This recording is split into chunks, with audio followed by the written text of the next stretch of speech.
they don't want to reveal how they'll try to persuade the jury not to send Ramirez to death row.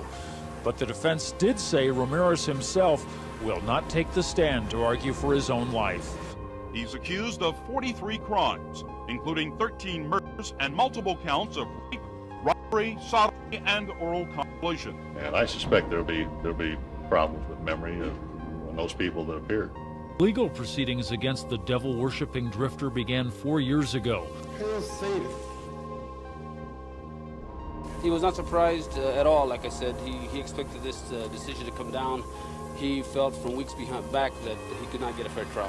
Defense attorneys do not want to discuss what evidence they'll present at the penalty phase. Condemned Richard Ramirez has died. Ramirez, known as the Night Stalker, put fear and terror into California residents in the 1980s. He died of liver failure while he was on death row.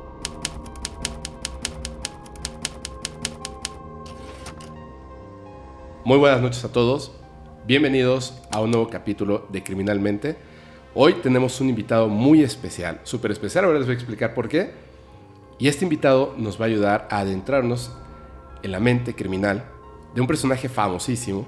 Pero antes de que hablemos de este tema, les quiero presentar a mi buen amigo Minor de Emisiones Podcast. ¿Cómo estás? Bien, bro. Muchas gracias por invitarme. No, hombre, gracias a ti por asistir así con... De repente así de, ya vente, jálate para acá, ¿no? Sí, la verdad es que, esto lo hemos estado platicando creo que más de un año, ¿eh? Sí. De por fin vernos, sentarnos en una mesa ya a grabar y a platicar de estos temas que nos gustan. Me gustaría muchísimo que nos contaras quién eres, a qué te dedicas, todo así, y tus redes sociales, que es bien importante. Claro, pues mira, yo soy Minor, tengo un proyecto que se llama Emisiones Podcast y... Básicamente en este podcast hablamos de todo y buscamos como todo el lado oscuro de las cosas, ¿no?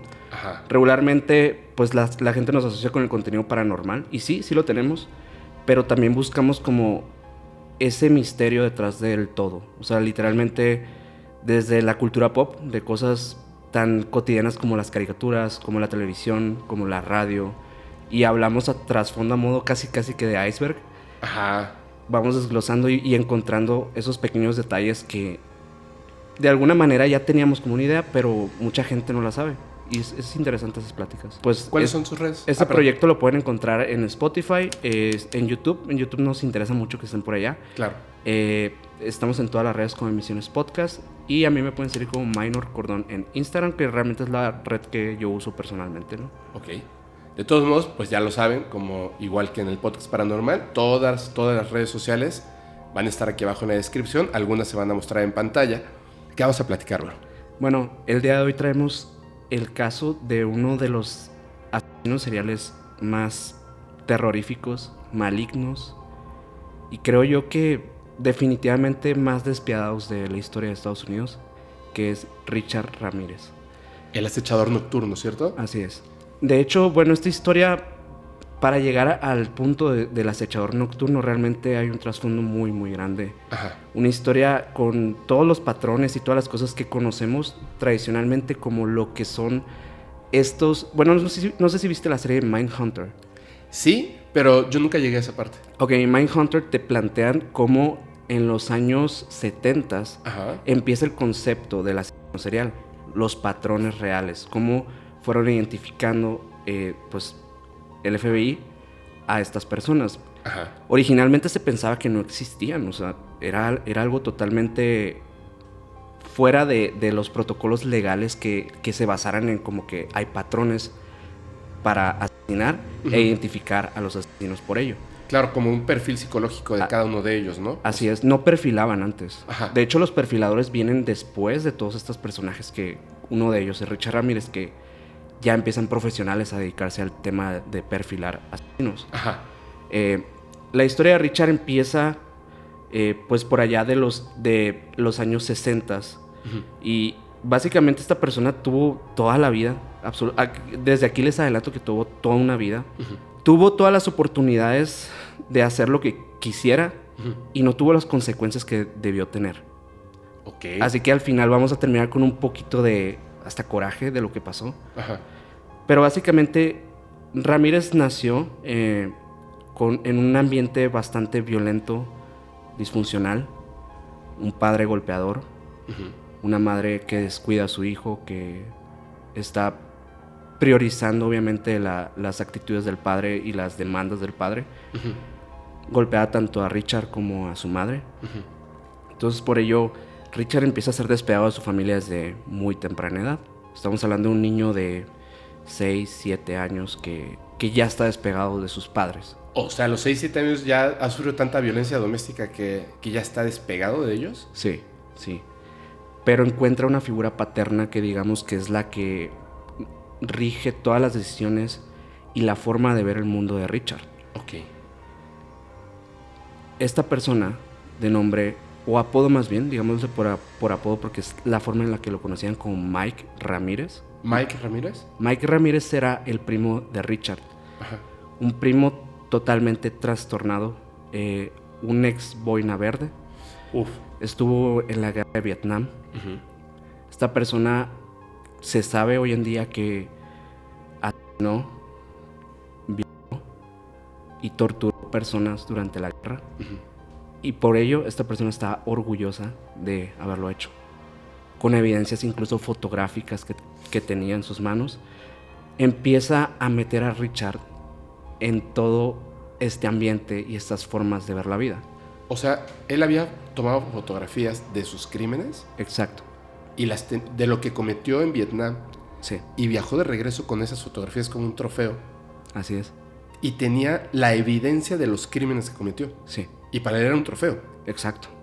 Era un trofeo y tan así que a temprana edad, desde los 7, 8 años, Richard ya conocía el contenido fotográfico que estaba ahí. No manches. Se las empieza a mostrar, le enseña tácticas de cómo apuñalar personas, de cómo torturar. A los 8 años empieza a entrenarlo así. Exacto. De los 8 a los 10 años, Richard empieza a adentrarse como en estas tácticas de tortura, de cómo someter a mujeres, cómo someter niños, cómo hacer todo esto que realmente lo iba a convertir en un monstruo, ¿no? Claro, porque el entrenamiento militar de un boina verde, sobre todo alguien que ha estado en una guerra, es sumamente especial, es peligroso, es muy delicado. Empezar con un niño a tan temprana edad y además hacerle perder como respeto hacia la vida, ¿no? Hacia el cuerpo humano. Sí. Que eso es una de las cosas, y perdón que te interrumpa, que me parecen muy importantes en el concepto que tenemos los seres humanos de nuestro propio cuerpo y del cuerpo de los demás. El hecho de que muchas personas, doctores, forenses y más, descubren que el cuerpo humano no es como lo imaginamos, es muy frágil en verdad, tiene una serie de olores, aromas, Claro. texturas y cosas que por supuesto son interesantes hablando desde el punto de vista médico, pero también son como si hubiera algo en nuestra mente que inmediatamente nos diera como una repulsión, miedo, como cuidado, ¿no? Cuando vemos una herida abierta, sí, inmediatamente es como alarma inmediata. Una aversión total al tema de la sangre, Sí, de las tripas, de los huesos, etcétera. Pero que con el tiempo, obviamente, o sea, como doctor, ¿no? Cuando vas y tienes que abrir tu primer cadáver, hay personas que se desmayan, vomitan, pero después ya hasta pueden estar comiendo, que a lo mejor una persona que no está dedicada a esto dirá, qué desagradable. No, lo que pasa es que el ser humano se acostumbra a todo. Entonces imagínense a un niño de 8 años que uno ya viene de violencia doméstica, de golpes, de tortura mental, cosas horribles, y de repente un boina verde que acaba de estar en la guerra, que está trastornado, le muestra fotografías de decapitaciones, mutilaciones, asesinatos, que además no nada más es una fotografía como tal y verla, sino la persona que te está mostrando la fotografía es la persona que cometió el crimen y te lo está contando como si fuera algo bueno, como si fuera algo agradable, como si fuera algo aspiracional. Terrible, ¿eh? Sí. No, hombre, o sea, todo lo estaba convirtiendo en un asesino serial, terrible. Y pasa algo bien curioso porque he visto en muchos documentales relacionados con el tema de los asesinos seriales que hay un patrón en específico bien curioso, Ajá. que son las contusiones cerebrales. Ah, caray. Richard, a la edad de los 12, 14 años más o menos, se golpea por estar en un columpio. Se golpea la cabeza de manera muy fuerte. Y por ello no vuelve a ser el mismo. Además de que ya tenía todo este trasfondo de cosas que, la verdad, pues ya con eso yo creo que sería suficiente para tener esa personalidad. Ajá. La contusión, lo han dicho muchos, es un patrón que se ha repetido en varias historias. Ajá. Y la de Richard no se queda fuera. Después de esto, Richard empieza a desarrollar un tipo de miedo por la muerte, pero algo que, digo, todos, o por lo menos la mayoría de las personas tememos a la muerte. Es el Claro. instinto de supervivencia. Pero Richard se obsesiona con el tema de la muerte, al grado que pasa horas sentado en los cementerios, observando, imaginándose a sus víctimas, imaginándose a esas posibles víctimas que podría tener y que podría enterrar ahí. Esto después de que sufre el accidente. Así es. O sea, como que ya se despega totalmente de la realidad, ¿no? Así a partir es. de eso. Empieza ya lo que vendría a ser el inicio de Night Stalker. Que, bueno, la primera víctima es una niña de tan solo 9 años que, No manches. que él, pues a su edad de 18, pues es la primera vez que él toma la vida de una niña. Después de esto, obviamente ya tenía crímenes relacionados con consumo de sustancias ilícitas, robo, asaltos y todo este tipo de cosas, violencia. Antes de los 18 ya tenía todo. Ya todo tenía este un antecedente. historial. Pero a las 18 es cuando ataca a la niña. Así es. ¿Cómo sabes cómo pasó? ¿Cómo fue? Tengo entendido que la niña, no hay mucho detalle acerca de este caso en específico. Me imagino que por tema policial. Pero tengo entendido que pues él utiliza un cuchillo también para poner a hablar. A él le gustaba mucho la sangre. Era como algo que le encantaba. Y sumado a esto, pues también tenía como, empieza a jugar, tontear un poco con el tema satánico, el tema de acercarse a la oscuridad, acercarse a ser alguien alejado de ser un ser humano más bien, ¿no? Empieza a hacer algo que es totalmente maligno, ¿no? Ajá. Yo creo que ya con todo este trasfondo, pues Richard realmente comienza a transformarse en un monstruo total. Pero tengo una duda. Perdóname que regrese al punto de la niña. O sea, comete el crimen. Y nadie sabe que lo hizo él. Ah, ok. Yo dije, claro, o sea, Nadie sí, sabe porque que si lo- ya era mayor de edad. Todos los crímenes se confesaron, ya que más adelante lo vamos a platicar, pero sí, ok. o sea, hay un punto en el que él ya confiesa ciertos crímenes y se le asocia por huellas. Él nunca cuidó nada de esto. Nunca cuidó aspectos de realmente de cubrir Cubrirse sus el huellas. rostro. Cubrirse rostro, huellas, nunca lo hizo. Ok. Él parecía que quería ser atrapado, realmente. Ajá.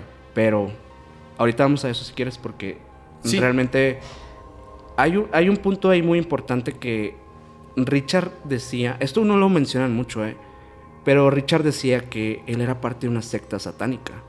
O sea, como que habían más personas que eran parte de eso.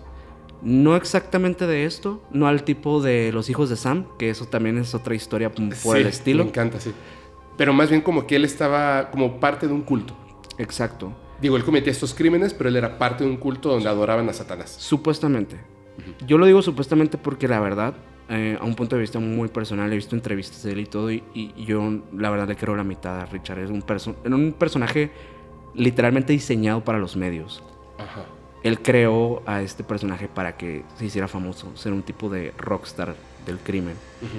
Y realmente por eso no sé si creerle al 100%, pero de que había una fascinación por el tema satánico, adoración al diablo, sí la había. Ok. Él está obsesionado con Aleister Crowley y con todas las bandas y grupos que asociaban pues a este movimiento satánico y todo esto. Entonces él era fan de AC/DC, de varias bandas de esa época que realmente se decían que eran satánicas, ¿no? Sí, bueno. O sea, digo, hoy sabemos que no tiene nada Que que no ver, tiene ¿no? nada que ver. No tiene nada que ver. Por cierto, sobre todo con las bandas que son populares. Porque hay otro tipo de bandas, ¿no? Que también tienen algunas historias súper macabras. Tú, más o menos, sabes de lo que me refiero, ¿no? Claro. Me causa, híjole, se me hace como bien, como curioso que muchas veces en estos temas sale a relucir Aleister Crowley. Pero bueno, o sea, digo, creo nada más era como una figura de igual, ¿no? O sea, como que le gustaba su forma de pensar, lo que hacía, lo que decía, la Sí, bestia. probablemente hasta frases incluso nada más que decía. Dudo que haya leído a profundidad con el estilo Claro. de vida que tenía. Sí. Estamos hablando de una persona que era adicta a la metanfetamina, era adicto a varios tipos de sustancias. Él fumaba marihuana desde los 14 años Ok. con su primo Mike. Ajá. Para cerrarte la parte del primo Mike y lo que pasa con él, es que, bueno, él estaba casado, Mike estaba casado, y pasaba las tardes con Richard, así como cualquier otra, cuando un día de tantos su esposa llega y digamos que lo recrimina por el hecho de estar incitando al niño y a este tipo de cosas y mostrarle estas fotografías. Claro. Cosa que a Mike no le gustó para nada. Es ahí cuando Mike va a su habitación, toma un rifle y le pone la cabeza a su esposa enfrente de Richard. No manches. Desde ahí ya empezamos como a ver un poco de por qué estaba tan obsesionado con la muerte, ¿no? Él había presenciado la muerte desde muy temprana edad. ¡Guau! Y esto fue antes de matar a alguien. O sea, Claro. realmente estamos hablando de que ya esto se estaba fabricando en su cerebro. Sumado al golpe, sumado a todo esto. ¡Qué barbaridad! Creo que no tenía ni opción. O sea, realmente era algo que... Era un experimento de Mike para convertirlo en un monstruo. Sí. Eso es lo que estaba pensando. Sí. Pasan... Uf. Obviamente, pues pasan los años y bueno, todo el tema de convertirse como en alguien importante. Él siempre creyó que era alguien especial, que era alguien único, que vino al mundo para hacer algo diferente. En entrevistas, de hecho, posterior a su captura y todo esto, él mismo se muestra como alguien superior, alguien que básicamente se siente ofendido por las preguntas que le hacen, los cuestionamientos que le hacen en relación a sus crímenes. Él se siente como con una capacidad mental superior a todos. O sea, ¿él se cree más inteligente que todos los demás? Sí. Evidentemente era una persona inteligente, claro. Sí. Es un patrón también. O sea, los asesinos en serie tienen este tipo de inteligencia superior en aspectos, digamos, sociales, más que nada. Son personas carismáticas, son personas que atraen a otras personas. Pero algunos, ¿no? Algunos. O sea, algunos, porque creo que es como un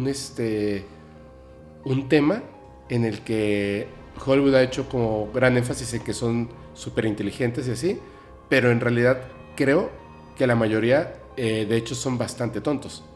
Lo que pasa es que tienen un punto en el que son muy inteligentes en algo en específico. Ajá. Pero en realidad, digamos que son pues son muy tontos. Y está como la parte del sociópata, ¿no? Que son carismáticos porque fingen carisma. Porque les cuesta mucho trabajo sentir emociones. Sí. De algún tipo. Entonces, fingen el carisma. Entonces, uno, si no está feliz, pues no está feliz. Pero ellos, pues no están ni felices ni tristes. O sea, simplemente No sienten. finjo algo y puedo fingir todo el día ser carismático. Pero en realidad no estoy sintiendo nada. Entonces no se cansan de estar contentos, ¿no? Y de ser amables con la gente. Claro. Por así decirlo. Sí, también creo que se basa mucho en las experiencias que tienen. O sea, porque en aquel tiempo estamos hablando de una época donde la gente no creía en los asesinos seriales. Donde no había una búsqueda por un patrón, por alguien que fuera un común denominador en estos crímenes. Y realmente era lo que les daba la confianza, porque no había nadie especializado para buscarlos. Pero pues hoy en día es muy diferente y por eso la historia ha cambiado. De hecho, parte de la historia de Richard es que Mike, después de que comete los crímenes, sí es encarcelado, pero llevado a juicio, lo declaran de alguna manera inocente por, como que, lo justifican con el trauma de la guerra. Y por eso sale libre. Entonces él ve estos patrones de qué puede pasar. ¿Cuáles son las consecuencias de esto?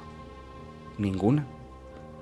De ahí empieza a partir y a buscar este tipo de experiencias, ¿no? Entonces, Pasándonos ya a los crímenes que cometió, ya digamos que en una etapa más avanzada de todo ese trastorno, pasa que en el 28 de junio de 1984, Ajá. tras consumir cocaína, no sabemos qué otras sustancias, pero pues era lo que regularmente lo hacía, salió en su coche y se detuvo en la calle Glacial Park en Los Ángeles, frente a la casa de una anciana de 79 años. Esta anciana se llamaba Jenny Binko. El asesino entró por la ventana de la casa Ajá. y atacó a la anciana. Primero, violándola, para luego apuñalarla y básicamente desfigurarla, ¿no? Con apuñalamientos. Era bastante brutal. Él le gustaba esto, ¿no? De dejar como estas marcas. Él está haciendo, o sea, él estaba joven y primero abusó de la anciana Así es. y después la... Ujú. Ok. Realmente la brutalidad del hecho era lo que le llamaba a él. O sea, el hecho de violar, de someter, de ser Cruel. cruel. Pero más allá de esto, fíjate, te lo voy diciendo desde ahorita para que más adelante entendamos también parte del juicio y todo esto. Que él buscaba superioridad.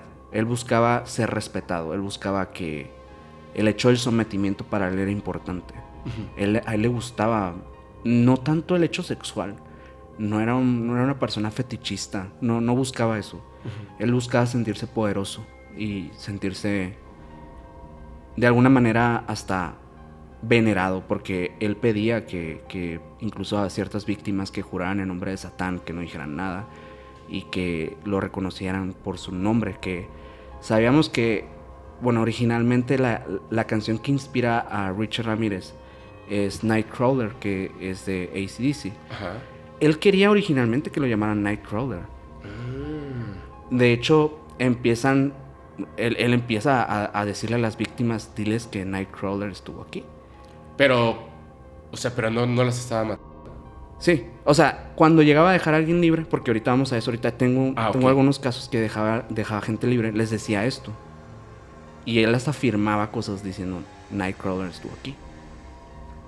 El hecho es que los medios, contraproducentemente para lo que él quería, lo empezaron a llamar Night Stalker. Eso le dolió muchísimo. Digo, me alegra, ¿no? Pero al final no se salió con la suya. Pero básicamente de ahí origina el nombre. O sea, realmente él quería originalmente ser llamado como una canción de AC/DC, pero termina siendo otra cosa. Pasándonos a un segundo asesinato en el marzo de 1985. Ya a horas de la noche, merodeaba la casa de una joven de 22 años, María Hernández. Esta joven compartía una casa con una amiga y también una compañera de estudios, ¿no? Daily Okazaki. O sea, eran dos chicas. Eran dos vivían chicas. ahí. Ajá. Eso también es importante de mencionar, que él siempre buscaba que fueran personas que él pudiera someter. O sea, eso también buscaba como un patrón de que chicas, ancianas. Sí, por eso fue primero la niña, luego la anciana. La anciana, ¿no? Pobre mujer que iba a poder hacer. Y después Hasta empieza dos chicas. a acechar a las dos. ¿Las estabas acechando a las dos? Se una, fijó ¿no? en María Hernández principalmente. Ajá. Pero bueno, Richard entró por el garage de la casa. Ajá. Llegó con una pistola y literalmente pues disparó. La chica, de forma instintiva, en el momento en que el asesino le dispara, levanta la mano donde llevaba las llaves del coche. Y en ese momento la bala rebota en las llaves y la víctima se deja caer en el suelo fingiendo su muerte. O sea, así. Una cuestión de suerte, tal cual. O sea, O sea, traía las llaves en la mano y cuando disparó levantó la mano. no le pasó nada. ¿No le pasó nada?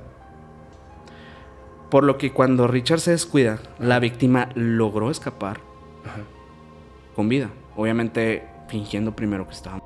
Y cuando él estaba como a lo mejor revisando en la casa a ver si había alguien más, se peló. No. ¿Qué pasó?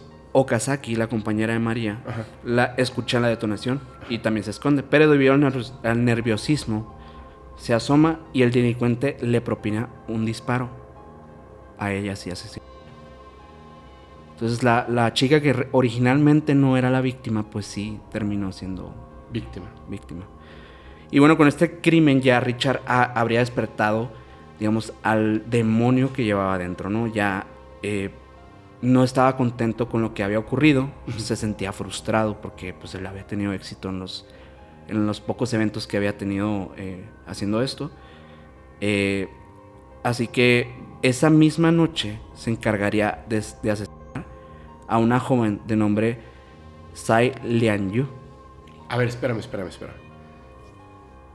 Entra por esta chica, por María. Exacto. Le dispara, o sea, su literal solamente fue a matarla. Uh-huh. O sea, ya no le intentaba el abuso, ya no le interesaba el abuso. En ese momento con esa víctima, su interés no era abusar, no era someter, simplemente matar a alguien.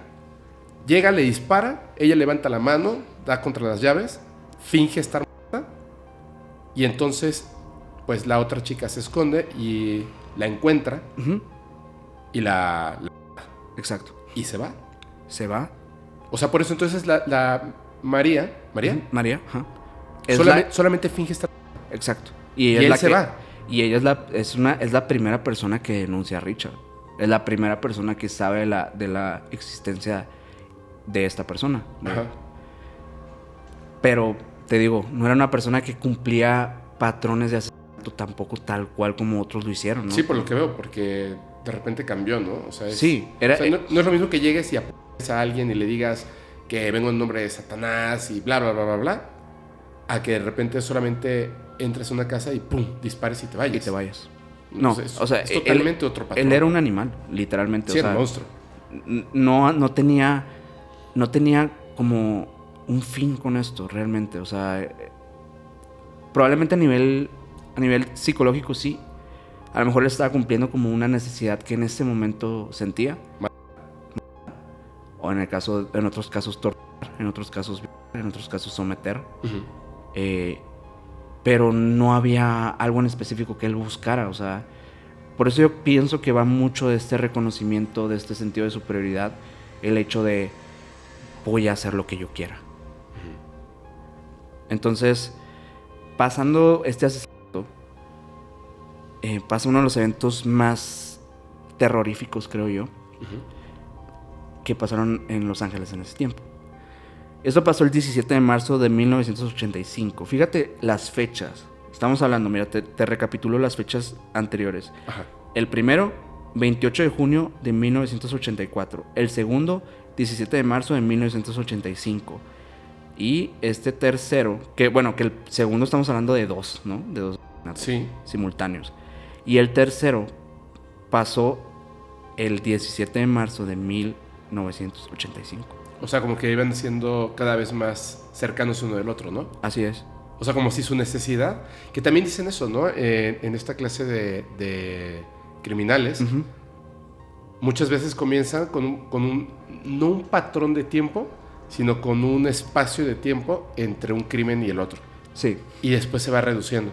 Sí, como que se van confiando de alguna forma o simplemente la necesidad es mayor, ¿no? El matrimonio Satsara. Perdón si no lo dije bien, pero es que se escribe un poco raro. Pero este matrimonio se encontraba, como todas las noches, pues después de una jornada laboral. Ellos eran dueños de una pizzería en Los Ángeles. De hecho, eran conocidos y eran queridos por la gente del barrio, ¿no? Ajá. Obviamente no se imaginaban que iban a ser víctima de este, porque realmente los patrones hasta ese momento habían sido, pues, mujeres, ¿no? Uh-huh. Mujeres solas, mujeres así nomás. Pero no se imaginaban que a Richard no le iba a interesar que hubiera un hombre en la casa. Entonces, en ese momento, esa noche, pues ellos estando en su casa, la mujer viendo la televisión y el hombre arriba, creo que acostado. Richard se mete por una ventana como lo suele hacer y va directamente por el hombre y le dispara fulminantemente, ¿no? O sea, un tiro en la frente y aquí es cuando pasa, yo creo que lo más terrorífico uno de los crímenes más terroríficos de Richard, que va con la mujer, uh-huh, obviamente la somete, obviamente la viola, saca un puñal y prácticamente le desfigura la cara, dejándola sin ojos en las cuencas, viva aún. Incluso se piensa que hubo una pelea y pues termina ganándola, ¿no? Le saca los ojos en vida. Según los forenses de Estados Unidos, todavía estaba con vida. Verde. Muy fuerte. No manches, es un monstruo este güey. Bueno, era. Verde. ¿Y luego? Bueno, esto pasa y él simplemente desaparece de la escena, dejando en las paredes con sangre: Nightcrawler estuvo aquí. Pinche obsesivo. Sí. O sea, fuerza quería ser reconocido. Sí.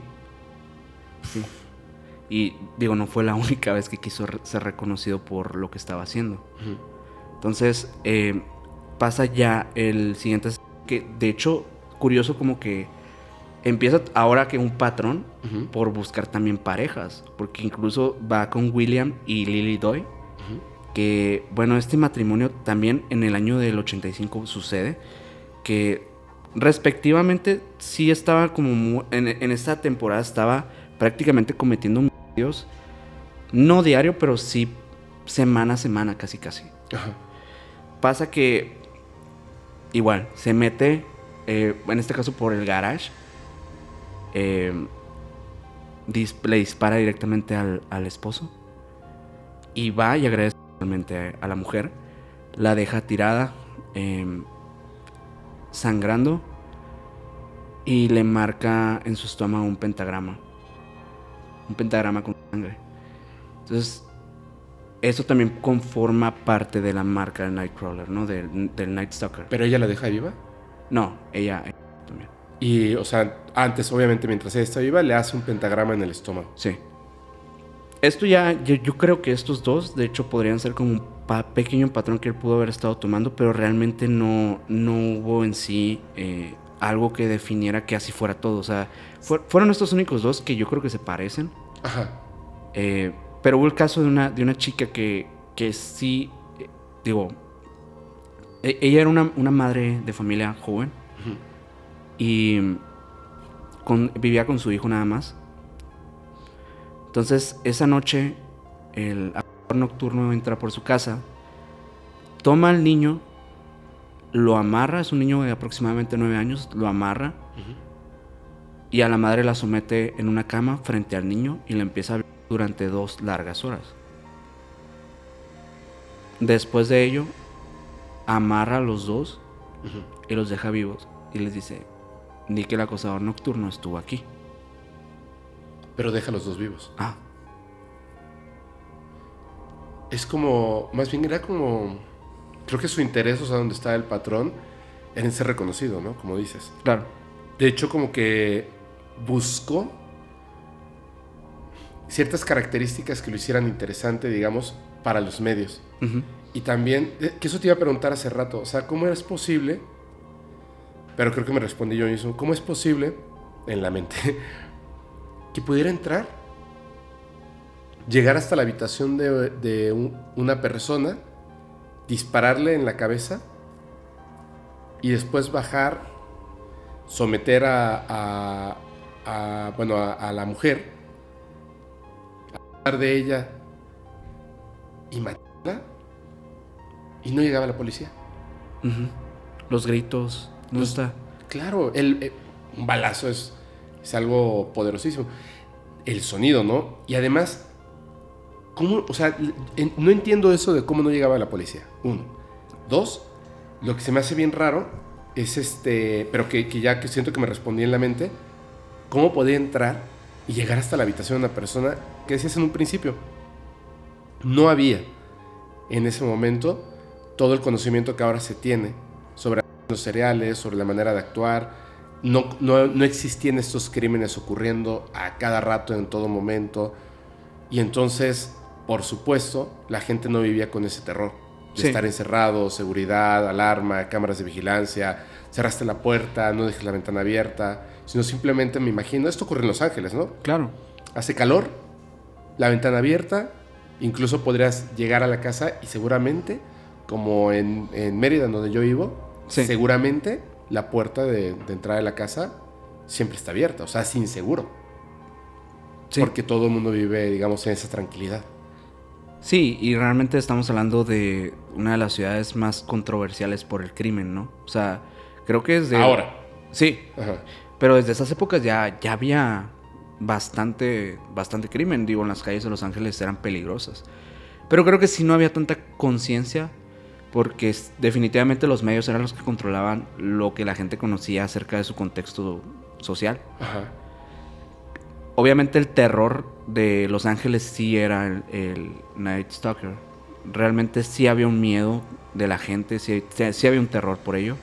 Pero a la vez como que esta noticia no llegó lo suficientemente fuerte o impactante para la gente para que previeran que esto podía pasarles en sus casas. Ajá. Y pasa que... De hecho, hay otro caso de un matrimonio que dejaron libre a la... Bueno, la chica termina también viviendo. Y... Pero también de Ajá, sí. de Richard. Ajá, de Richard. La chica termina viviendo y le dicen... Él mismo le dice que, bueno, que estuvo aquí, ¿no? Que el Night Stalker estuvo aquí. Pero... Nightcrawler, ¿no? Na- Le dice. Ajá.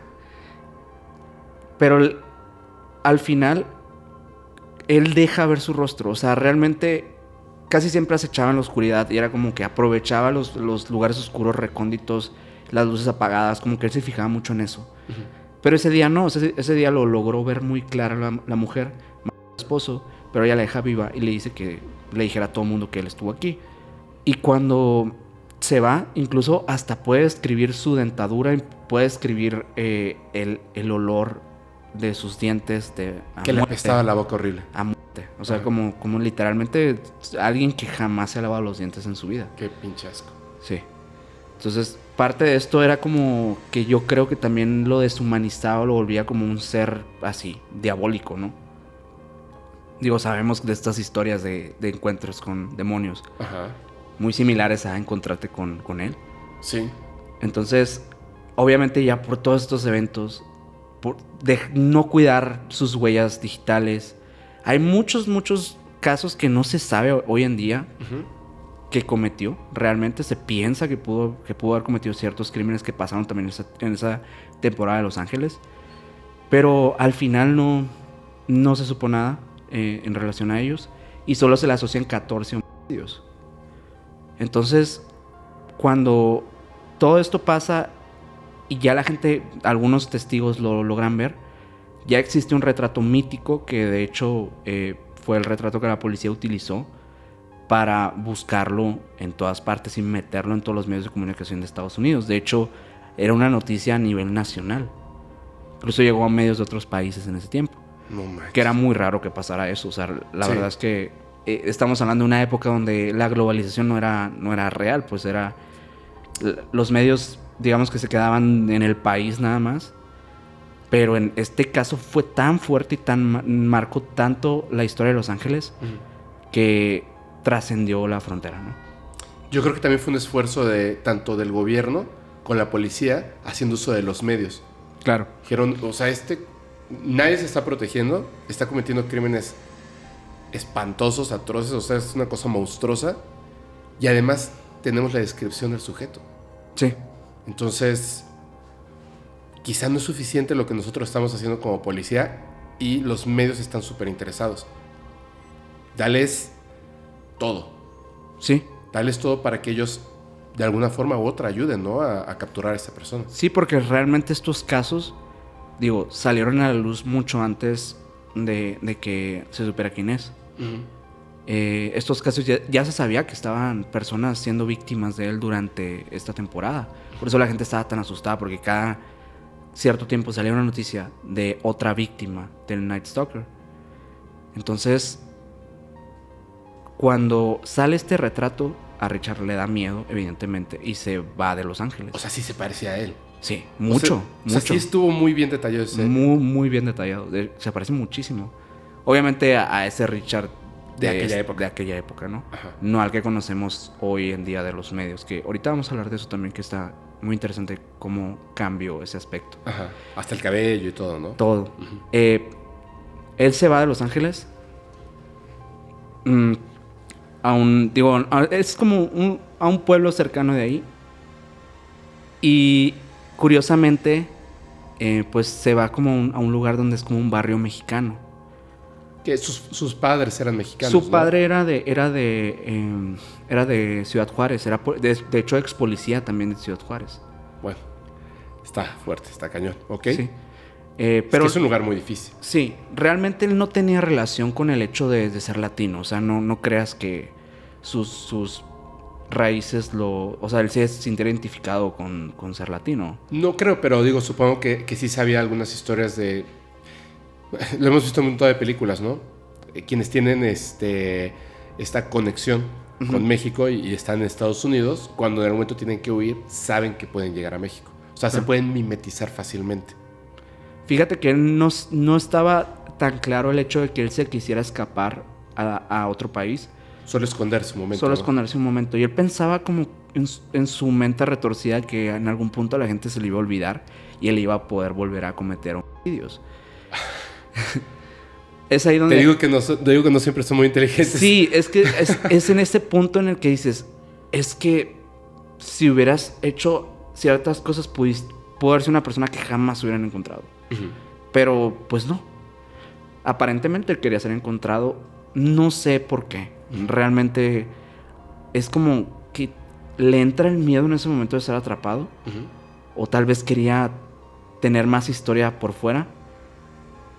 Pero en este barrio mexicano, personas en un supermercado lo empiezan a ubicar y empiezan a gritar, es el Night Stalker, es el Night Stalker. Todo el barrio latino que estaba ahí lo reconoció. Lo reconoció, lo empezaron a perseguir, lo empezaron a golpear, a apedrear con palos, con bats, de todo. O sea, lo iban a linchar. Lo iban a linchar. Él estaba literalmente al borde de que lo iban a matar en ese momento. La gente estaba dispuesta. En ese momento pasa una patrulla. Ajá. Y él grita y pide por ayuda. Ándale. Entonces la policía se baja y él les dice que él es el Night Stalker y que por favor lo arresten, que lo dejen ir, porque sabía que su vida corría peligro. Lo agarran, lo capturan y por fin ya lo tenían en sus manos la policía de Estados Unidos. Lo llevan a Los Ángeles. Entonces, el pueblo mexicano detuvo al Night Stalker. Así es. Y su padre era mexicano, policía de Ciudad Juárez.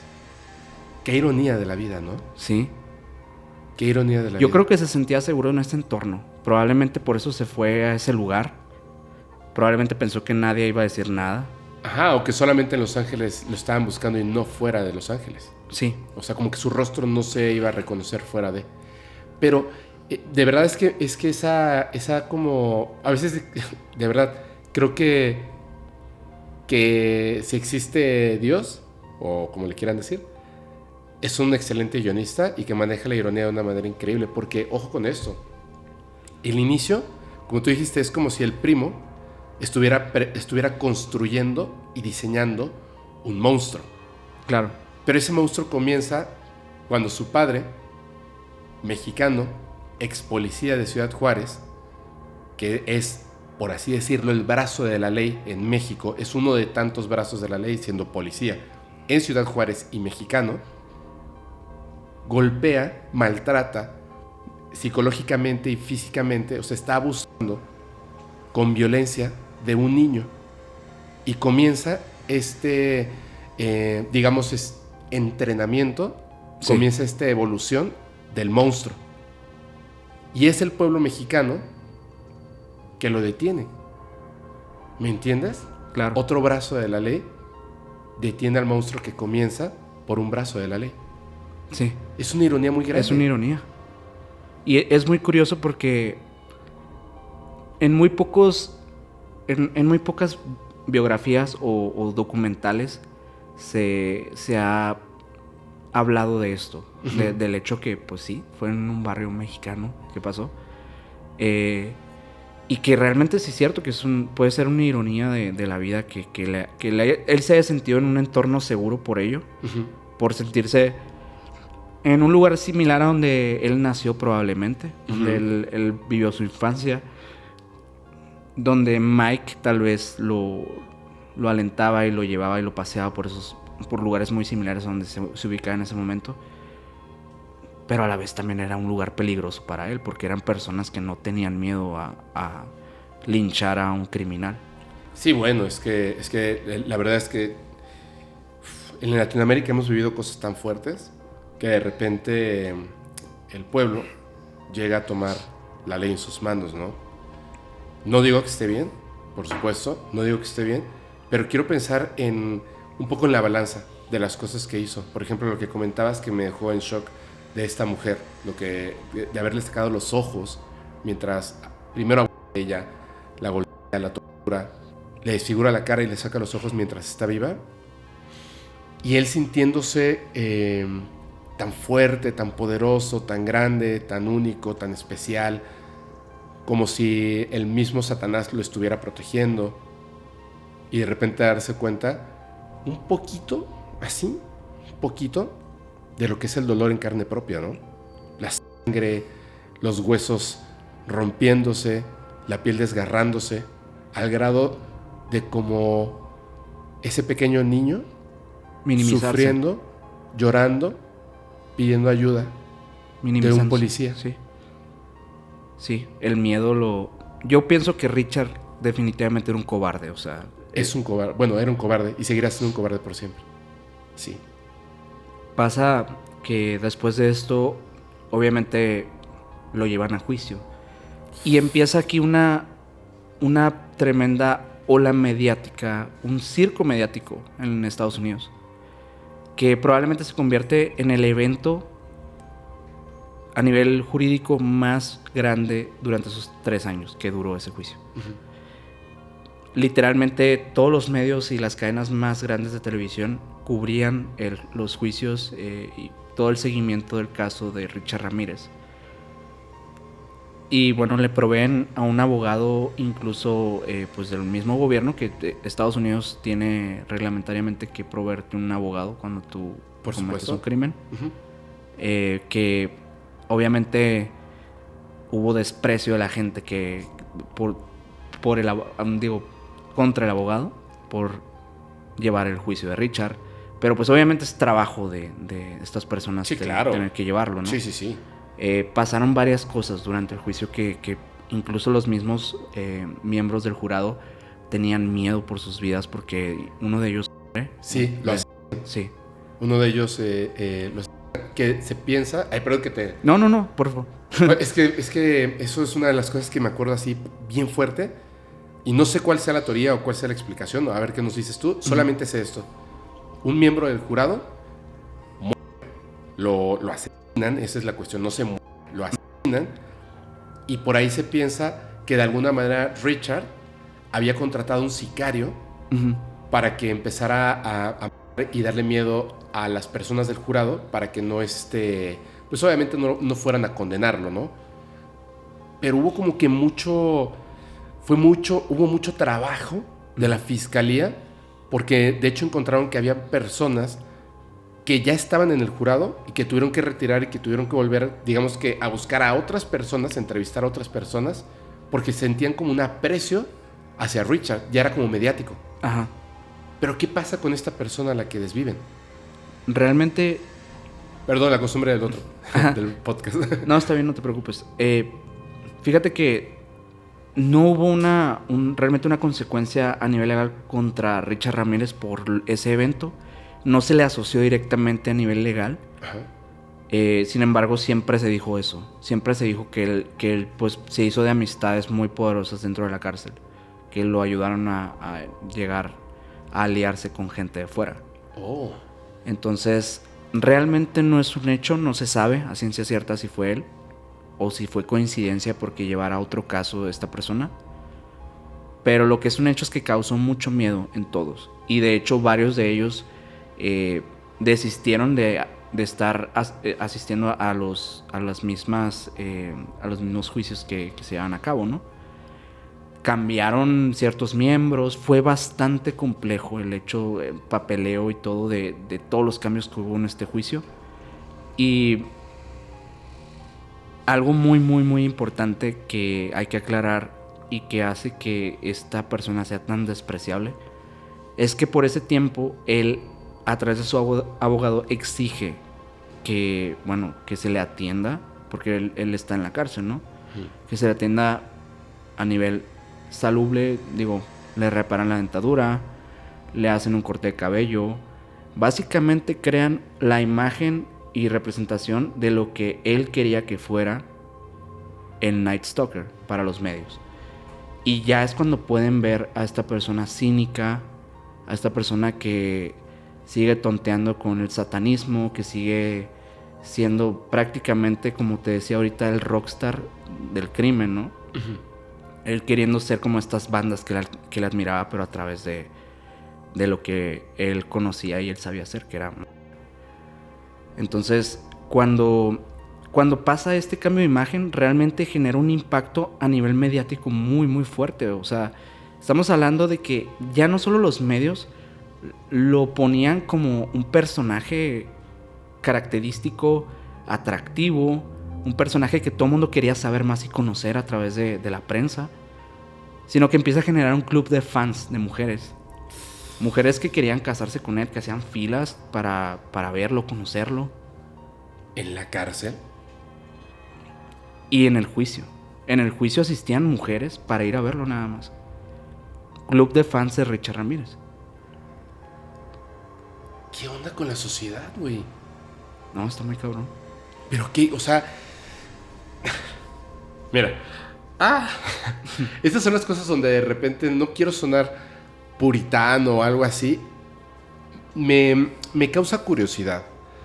Y me causa además, no solamente curiosidad, sino que además trato de comprenderlo y no puedo ciertas cosas. Entiendo que obviamente no todos nos estamos educando y creciendo en el mismo ambiente, por supuesto, y el ser humano cambia su forma de pensar y de actuar ante su entorno, dependiendo de las cosas en las que vive, cómo se educa, todo, ¿no? Las cosas que vives de pequeño tienen una repercusión en la manera en la que vas a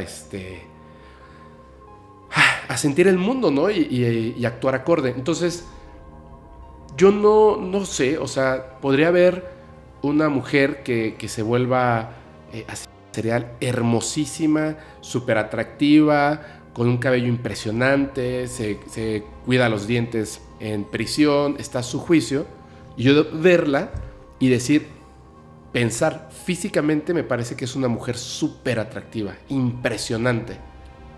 Pero de ahí a que me quiera casar con ella, a que quiera escribirle una carta, a que quiera asistir para verla de cerca, es una locura. Es una locura. Pero es que yo creo que a ninguna persona en el mundo me puede...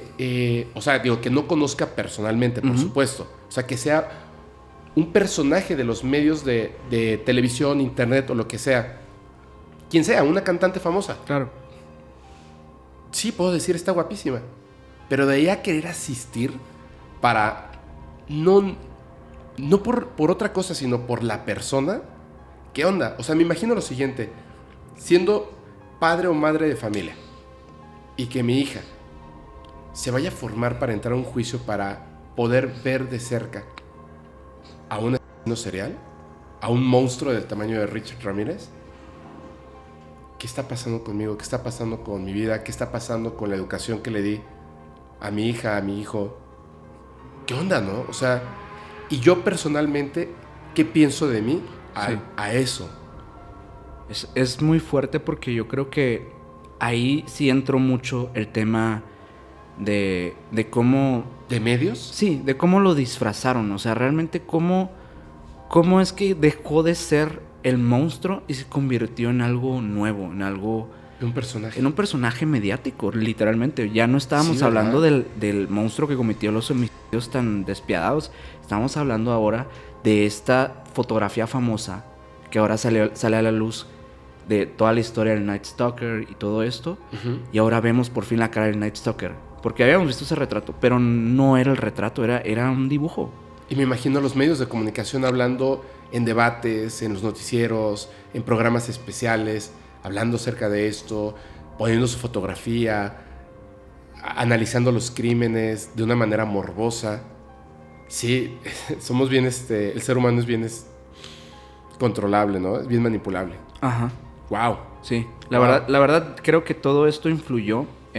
Incluso a Richard le daba risa esto, le gustaba el hecho de que los medios lo plantearan como alguien, como el rockstar que siempre quiso ser. Sí, cumplió su cometido. Sí. Incluso hay una fotografía muy famosa que él sale mostrando su pentagrama en la mano, un pentagrama invertido. ¿Que se tatuó? No, él solo dibuja, simplemente. Se lo dibujó. Ajá. Y muy mítica la sonrisa cínica que tiene, volteando y solamente burlándose de la gente. Bueno, para resumirte el hecho de todo este juicio, después de los 3 años logran sentenciarlo por 14 homicidios literalmente a llevarlo a una cadena perpetua, que en realidad no iba a ser cadena perpetua, lo querían llevar a quitarle la vida. Sí, pena de muerte, ¿no? Claro. Sí, pero bueno, amparos, temas de... muchas veces pasa que ellos tienen que cumplir una cadena dentro de la cárcel y después se les lleva a muerte, ¿no? Uh-huh. En el caso de Richard pasaron tantos años para que esto pasara que él a sus 54 años, él murió por un linfoma de manera natural. Y así como pudo llevar una vida incluso mejor, yo creo, que fuera de la cárcel. Incluso él se casó dentro de la cárcel con una mujer. Una fan de estas que te mencionaba ahorita al principio. Y tuvo una vida relativamente feliz dentro de la cárcel. Era una persona que respetaban, era una persona que era temida en la cárcel. Uh-huh. Y que pues básicamente le dan años de salud, comida. Lo tienen literalmente como nunca pudo estar fuera. Él por fuera era prácticamente un vagabundo. Uh-huh. Una persona sin hogar, una persona adicta a drogas y que no tenía una vida digna, ¿no? No con esto terminamos, porque igual hay unas cosas interesantes que salieron después de todo esto, ¿no? De que fallecimiento y todo, ¿no? Pero sin embargo ahorita hasta este punto me parece como increíble, porque pareciera que en algún momento iba a tener iba a pagar por sus crímenes. Parecía. Uh-huh. Y también hay que recordar que la justicia pues ha sido diseñada de esa manera, ¿no? No solamente en Estados Unidos, sino básicamente en todos los países del mundo. No en todos, pero básicamente en todos los países del mundo, esta imagen de que la justicia es ciega. Entonces, así como pues si eres abogado y trabajas en el gobierno y tienes que cumplir horas de servicio, que son muchísimas, y te dicen, ahora te toca a ti defender a Richard, ¿no? A esta persona. Por más que lo odies, tienes que hacer un excelente trabajo. Claro. Tienes que hacer todo lo posible en términos legales para que salga libre. Uh-huh. Ese es tu trabajo como abogado. Este es tu trabajo como abogado o abogada, y no se le puede satanizar a esa persona, y tampoco a la justicia, porque la justicia no puede de repente así fisgonear un poquito y luego volverse a tapar los ojos. No puede. O sea, a la justicia no le importa que este tipo de cuestiones, de que esta persona a tantas personas, lo hizo de esta manera cruel, le sacó los ojos, torturó a este niño mentalmente, o sea, de una manera le destruyó la vida por siempre. O sea, no importa.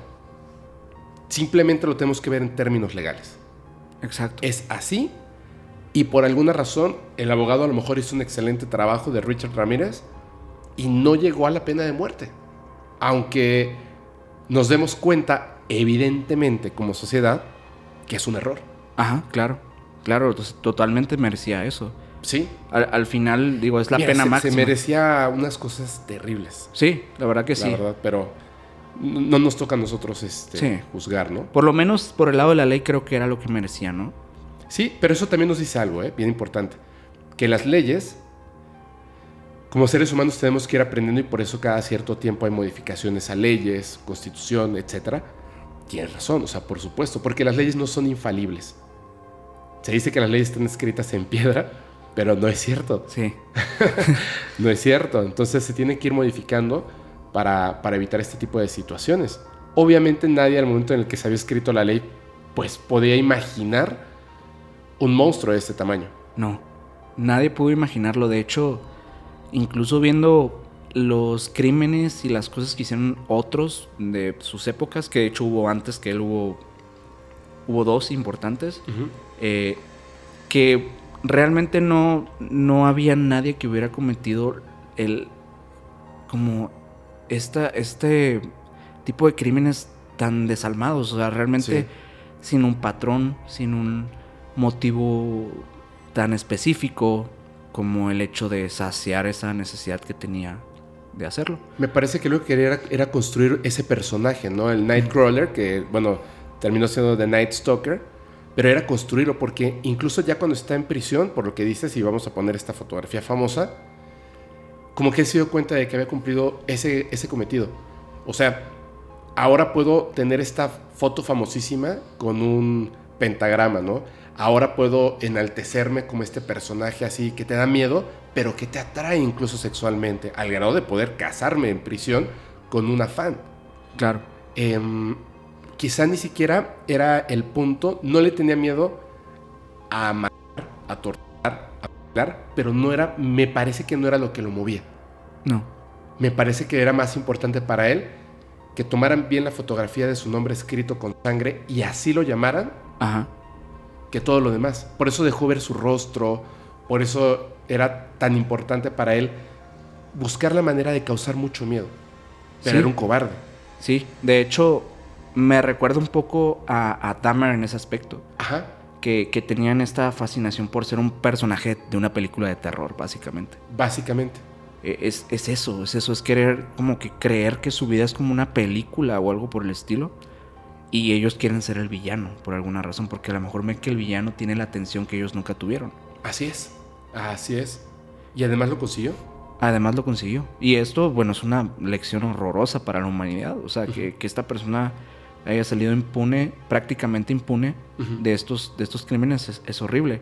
De hecho, hay unas entrevistas muy interesantes donde, bueno, que yo te platicaba ahorita al inicio que de algunos datos en relación a esas entrevistas, pero a él le preguntan por qué hacía estos, por qué hizo esto, por qué mató gente, por qué es un homicida, por qué se convirtió en ese monstruo. Y dice, comparándolo con Charles Manson, entre otras personas, el mismo periodista le pregunta, le dice, los asesinos seriales no son nada en comparación al gobierno, esquivando totalmente su responsabilidad. Ajá. El gobierno manda a miles de personas a la guerra y ahí se cometen homicidios. Bueno, él con el conocimiento que tenía por Mike de todo esto que pasaba que pasó en Vietnam y que ha pasado en otros lugares, hacen todo tipo de cosas horrorosas. Básicamente le dice eso, no específicamente, pero sí digamos que algo así. Y nadie lo recrimina por eso. Los asesinos seriales también pueden sentir empatía y emociones y este tipo de cosas, solo que la gente no los entiende. Creo que ya en esta entrevista él tenía tan estudiado su personaje, lo tenía tan guionizado, que incluso el mismo periodista ya posterior a la conversación, cuando presenta la entrevista, en los análisis que tiene, dice muchas veces como que vean lo guionizado que está esta persona. Sí, así es. Es como que en realidad su motivo yo creo que le daba vergüenza, ¿no? Solamente la egolatría de ser el personaje, el villano de la película. Y entonces se buscó algo para que tuviera como un motivo que la gente pudiera decir, es cierto, los gobiernos nos mandan sin preguntarnos a sus jóvenes, los mandan a una guerra que nunca es lo que se dice, para fallecer de las peores formas, para ser torturados por el enemigo, para cometer crímenes imperdonables, para, si logras sobrevivir, quedar locos Pero eso sí, el presidente no va a la guerra. Pero eso sí, los que hacen todo este negocio de la guerra no van a la guerra. Vamos todos los demás. Ajá. Pero tú eres un criminal. O sea, ellos son unos criminales, pero tú eres un criminal. O sea, una cosa no quita la otra. Que eso es la parte importante. Entonces, por supuesto, estaba totalmente guionizado. Sí. Tuvo tiempo de pensar y de inventarse... Hasta llegó a pensar que pudo eso. haber alguien detrás de eso, fíjate. Sí, porque... Pienso que pudo haber alguien que lo instruyera para todo esto. Sí. No sé con qué fin, realmente no sé. Digo, creo que los homicidios al final eran demasiado evidentes y había pruebas irrefutables de que había sido él. Pero él en ningún momento te confiesa exactamente que sí fue él. O sea, él te los platica, pero como que a la vez no te los admite. Es bien raro. Yo creo que alguien... exactamente, creo que tienes razón. Yo creo que alguien le dijo, oye, a alguien verdaderamente que sí tenía esa capacidad de raciocinio e inteligencia, le haber dicho, oye, ¿sabes qué? Es cada vez que te entrevisten y etcétera, que te encanta, güey, siempre te van a tratar como un animal estúpido, porque eso eres. Eres un animal estúpido que nada más estaba cometiendo crímenes para que pudieras llevar el nombre de un personaje que ni siquiera te inventaste tú, que es el nombre de una canción de AC/DC. O sea, ni siquiera lo inventaste tú y ni siquiera lo lograste. Bueno, ahora que estás en la cárcel, sí. Y cuando te digan, oye, ¿y cuáles eran los motivos del Nightcrawler? Ah, no sé. Pues eres un imbécil. Entonces, ¿sabes qué? Fíjate, tu primo, esto, lo otro, te voy a dar todo este argumento. Porque si hubiera sido real, en los crímenes hubiera dejado algo como diciendo, estoy en contra de la guerra, estoy en contra de estos políticos, pero no. Uh-huh. Entonces, nada más fue, si lo pensamos bien, pues nada más fue... Híjole, o sea, este criminal monstruo horrible, además, qué bueno que no le salió bien eso. Qué bueno que no. Qué bueno que no le salió bien. La verdad. Sí, siempre lo pienso cuando me acuerdo de que esta persona siempre quiso que la llamaran así y que al final no digo, qué bueno que no lo lograste. Fíjate que yo creo que él es el único que su historia me enoja. Sí. De verdad. Hay un dato ahí interesante que pasó muchos años después. Te estoy hablando de que hace aproximadamente 4 años se encontró algo muy peculiar que la gente ya empezó a especular de realmente qué era lo que pasaba en los homicidios. Ryan Bradford fue una persona que, es una persona que tiene un blog en YouTube. Y de curiosidades como que de los 80s y todo esto. Y él hizo como un proyecto donde estaba recolectando artículos vintage y así. Va a una tienda de estas típicas de Estados Unidos donde compra varios cassettes y varias cosas. Y dentro de este proyecto, ya revisando el material que compró, porque pues como es de segunda mano, realmente no sabes qué contienen las cosas. Está súper interesante eso. Encuentra un cassette, este cassette que creo que dice 80s Dance Party, algo así. Cuando lo pone, empieza a ver que es una mezcla de canciones, del tipo de canciones que obviamente le gustaban a Richard Ramírez. No notó por eso y no afirmó que era de él. Ajá. Pero dentro de estas mismas grabaciones había fragmentos editados de las canciones, por ejemplo, que decían el diablo adentro de mí, pero varias veces. Uh-huh. Repetido en loop casi. Y más allá de esto, se escuchaban audios, que estos audios la policía los llegó a encontrar dentro de las cintas que los mismos, las mismas víctimas recibían llamadas previas a que los visitara el acechador nocturno. Básicamente, esta persona llamaba y les decía que te voy a matar. Y en ese cassette también estaban esos audios. Entonces se dan cuenta que, la hipótesis de esta cinta, ajá, es que pertenecía a una edición de Richard Ramírez. O sea, ¿la cinta fue de Richard Ramírez o era de alguien que era súper fan y estaba muy involucrado? Por lo menos debió haber estado como parte de la investigación policial, sino como... ¿Cómo obtuvo los audios? Exacto. Por eso se piensa que en realidad era Richard Ramírez. Sí. Y piensan también que él escuchaba canciones mientras cometía sus homicidios, como a modo de un videoclip que tenía en su cabeza. Como lo hacían también en la... en los tanques les colocaban ciertas canciones en específico. Ujú. Mientras cometían, pues obviamente, tú disparas contra un tanque, contra un edificio, y de un solo disparo, pues estás asesinando a una cantidad impresionante de niños, niñas, mujeres y quizá algunos hombres, ¿no? Sí. Esa es la cuestión. Este cassette realmente se quedó colgado obviamente en internet. Lo pueden escuchar en YouTube si quieren saber un poco más de la playlist. Digo, tiene canciones. En realidad no hay nada que sea como brutal ni nada dentro de la cinta. No, pues son canciones, ¿no? Son canciones y audios como este tipo. Was under siege. Death waited in the dark at the hands of a man they called the Night Stalker. Pero un poco bizarro por la mezcla como está diseñado y todo. Pues yo creo que igual dejamos el link para que la gente lo escuche. Sí. Lo voy a buscar y lo ponemos. Sí. Y básicamente Ryan no vuelve a hablar del tema. Ajá. Como que le causa una incomodidad y Sí. algo muy feo. Piensan que destruyó la cinta porque no quiso saber más del hecho y no volvió a hablar de eso nunca. ¿Sabes? Es que hay una cosa que también es importante. Yo creo que por eso me molesta tanto el tema de Richard. Porque su cometido era como convertirse en este personaje y ser famoso, etc. Y al final hablamos de esto y se sigue manteniendo como que ese nombre, ¿no? Sí. Eso es lo que me molesta. O sea, es difícil hacerlo como una materia de estudio cuando su motivo es justamente que se hable de él. Posiblemente. Sí.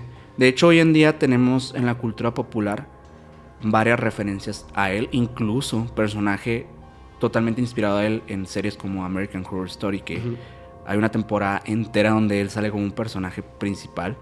Hay, un documental hoy en día en Netflix que pueden también ver si les interesa saber más de él. Sí, y hay varios, y hay películas. Sí, películas también. Canciones. Películas dramatizadas de él hay, incluso. Sí.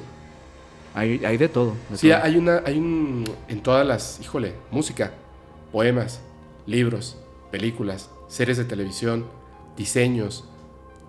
Mercancía incluso. Sí, mercancía, merchandising, hay demasiadas cosas de él. Sí. Lo cual es... Wow, qué fuerte, ¿eh? ¿Sabes qué es la única cosa que me da gusto? ¿Qué cosa? Hay una película que se llama Nightcrawler. ¿La has visto? No, nunca la he visto. No tiene nada que ver. Ajá. No tiene nada que ver. Me da muchísimo gusto porque es una... Yo creo que es una de las mejores... Yo creo que está en mi top 10 de películas. Así, buscarán Nightcrawler. Brutal, excelente, bárbara. Y la gente reconoce muchísimo esta película. Muchísimo, muchísimo. De verdad, ¿la ves? La vas a amar. Qué bueno que la gente tenga en esta parte colectiva, cuando te dicen Nightcrawler, pensemos en esa maravillosa película, que igual, o sea, tiene que ver con asesinatos y... Pero es una ficción al final. Ajá. Sí, es una ficción, es una Sí, película, sí. es una película, es una ficción. Qué bueno que tengamos esa idea de Nightcrawler y no de este hijo de la Claro. chingadísima. Sí. Perdón. La verdad que sí. Sí. La verdad que sí, yo también digo, algo que podemos rescatar es que al final siempre estos personajes han conformado parte de la historia del mundo. O sea, definitivamente es parte de la cultura popular. Eso no lo podemos negar. Es lamentable, pero es parte de... Sí, es lamentable, pero es parte de... y creo que algo que es bueno es que ya no existen este tipo de personajes hoy en día. Ya los medios son tan rápidos, tan mediáticos, que no dejarían que algo fuera tan prolífico como fue la historia de Night Stalker. Esperemos que así sea. Y que se quede así, como Night Stalker. Y hay una nueva película, repito, que se llama Nightcrawler. Pero este no. Ajá. Este no. Oye, wow, estuvo buenísimo, te agradezco muchísimo. ¿Algo que quieras agregar o ya nada más para despedirnos de la audiencia? No, pues nada más agradecerte por invitarme Hombre. a este proyecto tan padre que estás empezando. La verdad es que creo que te va a ir increíble. Hombre, muchas Tú eres gracias. muy bueno en todo lo que haces, entonces sé que te va a ir muy bien. Te agradezco muchísimo, te agradezco muchísimo. Y espero que la gente no se enoje de que me enoje el tema de Richard Ramírez. Es que sí me... Sí, te dije, al final nos íbamos a quedar como molestos. Sí, es cierto, lo dijiste al principio. Sí. Es cierto, lo dijiste al principio. Pero bueno, me da mucho gusto que lo hayan atrapado. Me da mucho gusto, aunque no debiera ser, que el pueblo mexicano en un momento lo quiso linchar. Y bueno, que lo hayan atrapado, ¿no? Más que nada, Claro. que pueda ser un ejemplo para el estudio y evitar estas cosas posteriormente. Maynor, muchísimas gracias. Gracias a ti. Muchísimas gracias. Y bueno, nos vemos próximamente. Pase una buena noche. Buenas noches.